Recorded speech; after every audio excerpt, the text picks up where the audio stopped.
India TV YouTube channel को subscribe करें और बेल आइकन दबाएं। गुजरात निकाय चुनाव में बीजेपी को भारी बढ़त मिल रही है। 31 जिला पंचायत में 15 पर बीजेपी आगे है, 81 नगर पालिका में 54 पर बीजेपी आगे चल रही है, तो 231 तालुका पंचायत में से 51 पर इस वक्त बीजेपी आगे चल रही है। Ajay ji, your expert comment, जो आप अंदेशा जता रहे थे, संभावना जता रहे थे, ये वही होता दिख रहा है। बिल्कुल ऐसा लग रहा है जैसे कि कांग्रेस ने हथियार डाल दिए हैं। और अभी जैसा कि हर्षवर्धन जी भी कह रहे थे, जिस तरह से कांग्रेस ने एक बहुत बेहतरीन मौका खोया, उसके बाद अब ऐसा लगता है जैसे कि कांग्रेस के पास भविष्य की कोई रणनीति है ही नहीं।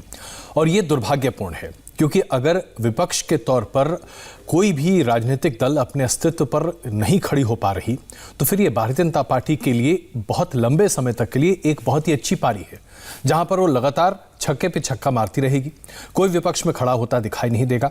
आम आदमी पार्टी को अगर कांग्रेस के विकल्प के तौर पर हम गुजरात में देखने की कोशिश भी करें तो ऐसा संभव नहीं हो सकता, क्योंकि आम आदमी पार्टी की पकड़ अगर अभी शुरू भी जो थोड़ी बहुत हो रही है वो दरअसल हार्दिक पटेल की वजह से थी, या फिर अगर पकड़ माने भी जो कि उसके पहले दिखाई दी थी तो शहरी क्षेत्रों में एक विस्तृत पार्टी के तौर पर, विपक्षी पार्टी के तौर पर आम आदमी पार्टी नहीं खड़ी हो सकती। तो फिर आपके पास विकल्प बचता क्या है? बीजेपी के सामने फिलहाल कम से कम गुजरात में कोई विकल्प नहीं दिखाई दे रहा। निर्णय क्योंकि ग्राउंड रिपोर्टिंग लगातार कर रहे हैं, तो वो और बेहतर तरीके से इसे बताएंगे कि ग्राउंड रियलिटी क्या है। निर्णय, जो ट्रेंड बता रहे हैं, इसका इशारा आपने भी किया था, इसका इशारा अजय जी ने भी किया, हमारे साथ जपन जी हैं वो भी यही कह रहे हैं, हर्षवर्धन जी भी यही बता रहे हैं। लेकिन ये ट्रेंड आई ओपनर नहीं है क्या कांग्रेस पार्टी के लिए कि आम आदमी पार्टी, नई पार्टी, वो अपनी धाक जमा रही है ग्रामीण इलाकों में। असदुद्दीन ओवैसी की एंट्री हो चुकी है, वो भी अपने लिए जगह तलाश रहे हैं।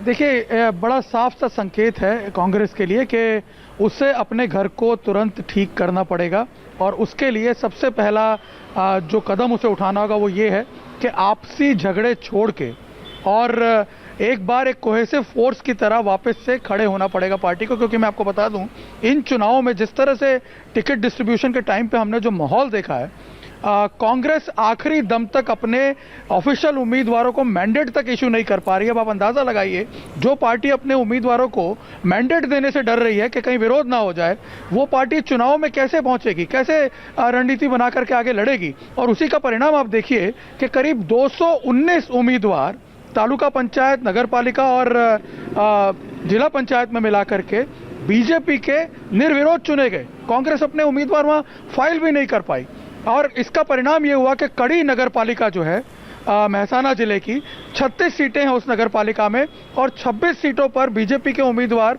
निर्विरोध चुने जाते हैं। अब आप अंदाज़ा लगाइए कि चुनाव होने से पहले ही वो नगर पालिका बीजेपी जीत चुकी है। अब आप इससे अंदाज़ा लगा सकते हैं कि एक पार्टी जो कि नेशनल पार्टी है, सबसे पुरानी पार्टी है, गुजरात में काफ़ी सालों तक राज किया उस पार्टी ने। इनफैक्ट 1985 में जो रिकॉर्ड था माधव सिंह सोलंकी का 149 सीटें जीतने का, उस पार्टी की ये हालत है कि आज अभी जितने भी रुझान आ रहे हैं, अगर उन्हें हम कन्वर्ट करें नगर पालिकाओं के और तालुका पंचायत के और जिला पंचायत के, तो आप देखेंगे तो इन तीनों कैटेगरीज में एक भी जगह कांग्रेस जीतती हुई नजर नहीं आ रही है। हालांकि कुछ सीटें उसे जरूर मिल रही हैं, लेकिन वो सीटें जो हैं वो इंडिविजुअल एफर्ट्स की वजह से मिल रही हैं। यहाँ कॉरपोरेशन के चुनाव में भी हमने यही देखा, जो उम्मीदवार जीते हैं कांग्रेस के, वो अपने बलबूते पे जीते हैं, उन्हें कहीं से भी पार्टी का सपोर्ट, कैडर का सपोर्ट ये नहीं मिला। और दूसरा सबसे बड़ी बात मैं आपको बता दूं, इतने मुद्दे होने के बावजूद आप मुद्दे उठा नहीं पाते हैं। मैं आपको बताऊं, अभी कुछ दिन पहले बड़ी हास्यास्पद सी बात है, महंगाई के विरोध में एक प्रदर्शन अहमदाबाद जैसे शहर में कांग्रेस ऑर्गेनाइज करती है, और कुल मिलाकर के 15 कार्यकर्ता वहां मौजूद होते हैं। अब आप इससे अंदाजा लगा सकते हैं कि जब एक पार्टी अपने कार्यकर्ताओं को जुटाने में ही समर्थ नहीं हो पा रही है, आप अंदाजा लगाइए कि कैसे वो एक स्ट्रॉन्ग मैसेज जो है वो मतदाताओं में पहुंचा पाएगा। और इसी का फायदा, जपन जी, इसी का फायदा तो आम आदमी पार्टी को मिला है। आम आदमी पार्टी का वोट बैंक वैसे भी कहा जाता है ये वो वोट बैंक है जो कांग्रेस पार्टी से नाखुश है, इसका फायदा आम आदमी पार्टी को मिला। लेकिन असदुद्दीन ओवैसी अपने लिए क्या तलाश रहे हैं, कौन सी स्पेस वो अपने लिए क्रिएट कर रहे हैं? देखिए, कांग्रेस यहाँ पे वीक पड़ रही है और ये टू पार्टी स्टेट, करीब करीब गुजरात में दो पार्टियों का ही की राजनीति चली है। अब क्योंकि कांग्रेस वीक पड़ रही है तो कांग्रेस की वीकनेस का फायदा, यानी कि ऑपोजिशन की जो स्पेस है उसको रिप्लेस करने के लिए यहाँ और पार्टियां अपने दमखम लगा रही है, तो इसमें ओवैसी की पार्टी भी है। अब देखिए, कांग्रेस की यहाँ पे जो अहमदाबाद म्युनिसिपल कॉर्पोरेशन है उसमें मुस्लिम इलाकों से काफी बैठकें आती थी, जो भी बैठकें आती थी करीब करीब एक बड़ा पोर्शन अहमदाबाद के मुस्लिम पॉकेट्स में से आता था। अब असदुद्दीन ओवैसी ने उसमें से भी अपना भाग ले लिया है। इस बार पहली ही बार यहाँ पे लड़े, अहमदाबाद म्युनिसिपल कॉर्पोरेशन में उन्होंने 7 सीटें जीती है असदुद्दीन ओवैसी की पार्टी ने। 2 बड़े मुस्लिम घेटो पॉकेट से, एक जमालपुर का और एक जूहापुरा का, उसमें से उन्होंने 7 सीटें निकाली है। तो कांग्रेस को रिप्लेस कर रहा है ऑपोजिशन, जहां जहां कांग्रेस जैसे जैसे ज्यादा और ज्यादा वीक पड़ता जा रहा है अपने एक्सक्लूसिव पॉलिटिक्स से। अब देखिए, ये इंक्लूसिव पॉलिटिक्स से नहीं, जैसे असदुद्दीन ओवैसी ने मुस्लिमों में से ये 7 सीटें निकाली मुस्लिम पॉकेट्स में से, तो आपने जो पाटीदार पॉकेट्स था जो जिसमें अभी एजिटेशन की इंपैक्ट थी 2015 के एजिटेशन की, ऐसा सूरत का एक पॉकेट है, उसमें से अपनी सीटें निकाली। तो कांग्रेस की वीकनेस का और ऑपोजिशन यहां आके रिप्लेसमेंट के तौर पे फायदा उठा रहे हैं। जपन जी, अगर आपकी इस बात को थोड़ा सा आगे बढ़ाएं, मैं बहुत संक्षिप्त में आपसे समझना चाहता हूं। असदुद्दीन ओवैसी अगर अपनी किस्मत गुजरात में आजमाने की कोशिश करते हैं, उनका वोट बैंक और जनाधार हो ही कितना सकता है? अगर हम पूरी मुस्लिम आबादी को भी ले लें तब भी असदुद्दीन ओवैसी का अपील कुछ क्षेत्रों से छोड़कर, 3 बड़े क्षेत्रों को छोड़कर कहीं और दिखाई देगा नहीं। तो क्या असदुद्दीन ओवैसी वाकई में विपक्ष के तौर पर गुजरात में काम कर सकते हैं? नहीं, पूरे मैंने इसीलिए एक्सक्लूसिव शब्द इसमें इस्तेमाल किया कि एक्सक्लूसिव पॉलिटिक्स है, इंक्लूसिव नहीं है। पूरा बड़े तौर पे वो विपक्ष को रिप्लेस नहीं करेंगे, लेकिन कई जगह पे विपक्ष को डैमेज करेंगे तो भाजपा को फायदा होगा। और कई जगह पे जहां पे एक्सक्लूसिव वोटिंग होता है कि सारे मुस्लिम टैक्टिकल वोटिंग करते हैं AIMM के पक्ष में, तो वहां पे वो अपनी सीटें निकालेगा, तो उतनी सीटों का कांग्रेस को नुकसान होगा। तो इस तरह से पूरा मामला होगा। वो इंक्लूसिव पार्टी नहीं होने की वजह से, यानी उसका इस तरह का आउटलुक नहीं होने की वजह से, इमेज नहीं होने की वजह से, वो पूरे तौर पे तो विपक्ष को रिप्लेस नहीं करेगा, लेकिन कई जगह पे भाजपा को फायदा कराएगा, कई जगह अपनी सीटें निकालेगा। हर्षी, मैं इस पर आपका भी टेक लूंगी, लेकिन निर्णय एक और जानकारी इस वक्त दे रहे हैं, कुछ नए अपडेट्स उनके पास है। निर्णय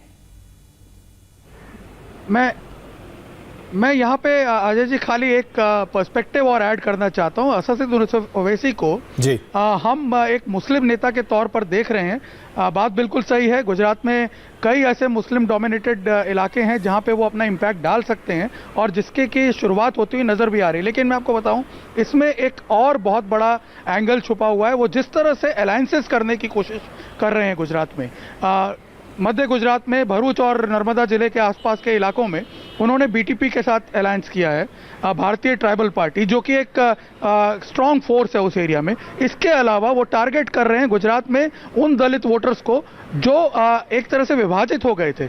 गुजरात में मुस्लिम और दलित वोटर्स का एक अच्छा कॉम्बिनेशन था, जिसका फायदा वर्षों तक कांग्रेस को मिलता रहा। उनके विभाजन से बीजेपी का उदय हुआ, बीजेपी को काफ़ी सीटें मिलनी शुरू हुई हैं। ओवैसी चाहते हैं, ओवैसी का प्रयोग ये रहेगा कि वो धीरे धीरे दलित वोटर्स जो हैं, जिनका कि सॉफ्ट कॉर्नर आज भी उस तरफ है, बीजेपी से वो इतने ज़्यादा खुश नहीं है। वो मजबूरी में एक तरह से बीजेपी को वोट दे रहे, क्योंकि बीजेपी में इतना बड़ा दलित फेस बचा भी नहीं है कोई जो उन्हें अपनी तरफ आकर्षित कर सके। ऐसे में ओवैसी का जो फॉर्मूला है वो ये है कि किसी तरह से जो ये एलिमेंट्स हैं, ट्राइबल वोटर्स हैं या फिर दलित वोटर्स जो हैं, उनको मुस्लिम्स के साथ जोड़ करके एक ऐसा फोर्स क्रिएट किया जाए ताकि वो कम से कम विधानसभा में 8 से 10 सीटें जो हैं निर्णय आपने बहुत महत्वपूर्ण बात यहाँ पर कही है, जिसका दूरगामी नतीजा निकल कर आ सकता है। हर्षवर्धन जी, अगर हम इसी हाइपोथेसिस को लेकर चलें जो अभी निर्णय ने बताया, जो कि बहुत ही वास्तविकता है, वहां की जमीनी हकीकत है, क्या आपको लगता है कि आने वाले दिनों में दरअसल हम कांग्रेस की जगह छोटे छोटे दलों का गठबंधन देखेंगे जो भारतीय जनता पार्टी के सामने विपक्ष के तौर पर खड़ी होगी, और ये सिर्फ गुजरात तक नहीं बल्कि देश के कई हिस्सों में इसे हम लागू होता देखेंगे?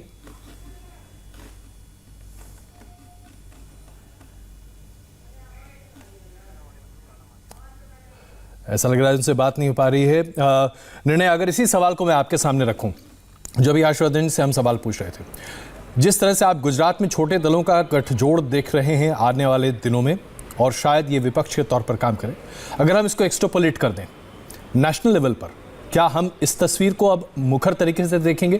क्योंकि कांग्रेस अब लगभग अपने आप को पूरे देश से खत्म करती हुई दिखाई दे रही है। निर्णय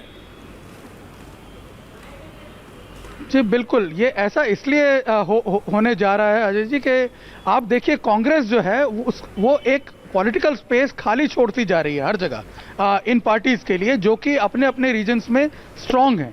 आप देखिए आम आदमी पार्टी को मैं काफ़ी चतुर मानूंगा इस पूरे एस्पेक्ट में। सूरत के अंदर जहां उसे ये स्पेस दिखा उसने तुरंत उन पाटीदार वोटर्स को जिनका की बीजेपी से अभी भी एक तरह से मैं कहूँगा कि नाराजगी अभी भी चल रही है पिछले 5-6 सालों से, और ख़ास तौर पे सौराष्ट्र का जो पाटीदार वर्ग है वो अभी भी सेटिस्फाई नहीं हुआ है लाख कोशिशों के बावजूद। हालांकि भारतीय जनता पार्टी की तरफ से कई प्रयास भी किए गए, उन्हें काफ़ी अच्छे स्थान भी दिए गए पार्टी में, सरकारों में, लेकिन अभी भी वो नाराज़गी बरकरार है। और आम आदमी पार्टी ने जब देखा उस पॉलिटिकल स्पेस को खाली देखा यहाँ पे, उसने तुरंत पास के साथ टाई अप किया। और आप देखिए परिणाम उसका ये हो रहा है कि अब हार्दिक पटेल जो कि कांग्रेस के सहारे आगे बढ़ना चाहते थे वो भी मजबूर हो रहे हैं। हम देख रहे हैं पिछले दिनों में उनके जो स्टेटमेंट्स आ रहे हैं, तो आप अंदाजा लगाइए कि ये पार्टीज जो हैं बिल्कुल और इसमें कोई शक नहीं है कि जिस तरह से भरने की कोशिश। क्षमा चाहता हूं मैं आपको बीच में रोक रहा हूं, लेकिन जिस तरह से दिल्ली में हमने देखा कि कांग्रेस पार्टी ने अपना पॉलिटिकल स्पेस आम आदमी पार्टी को सौंप दिया। पंजाब के चुनाव में भी ऐसा लग रहा था कि कांग्रेस का सोपड़ा साफ होगा, आम आदमी पार्टी वहां पर प्रमुख दल के तौर पर सामने होगी अकाली लीग के सामने। कुछ ऐसी स्थिति अब देश में उत्पन्न होती जा रही है। क्या कांग्रेस के लिए खतरे की घंटी है? पहली बात। और दूसरी बात, भारतीय जनता पार्टी क्या अब एकाधिकार की तरफ आगे बढ़ रही है? करेंगे इस पर चर्चा, बन रही है हमारे साथ।